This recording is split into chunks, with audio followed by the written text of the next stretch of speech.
সমাজের এক শ্রেণীর বিচারক তৈরি হয়েছে, তারা বিচার করে, ওটা আজকে তাদের পেশায় পরিণত হয়েছে।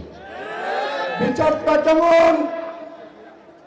বাদী এবং আসামি দুইজনের মধ্যে মীমাংসা হয়, আসামিকে জরিমানা করে, সেই জরিমানার টাকা বাদী পায় না, এই টাকা বিচারকরা ভাগ বাটোয়ারা করে খায়, তাই না?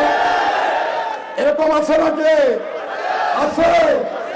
যদি থাকে যারা এই ধরনের কর্মকাণ্ড করে, তারা আমার দলের হন আর অন্য দলেরই হন, এই ধরনের বিচার বেলকুচির চৌহারিতে থাকবে না। আমি আপনাদের কথা দিয়ে যাচ্ছে,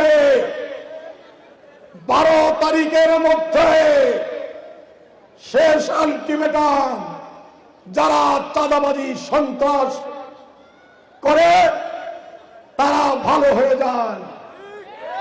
13 তারিখে আল্লাহর রহমতে আপনাদের সমর্থন আর ভোটে আমি যদি এমপি নির্বাচিত হই, তাহলে চাঁদাবাজদের প্রতি আমার আজকে প্রকাশ্য চিঠি ওখানে বলে যেতে চাই।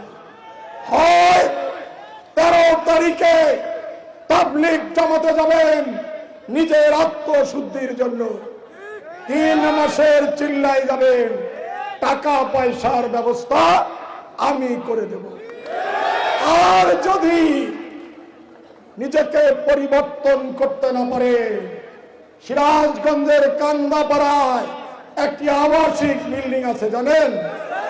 জানেন?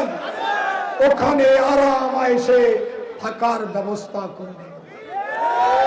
ঘোষণা আমাদের, সিদ্ধান্ত আপনাদের।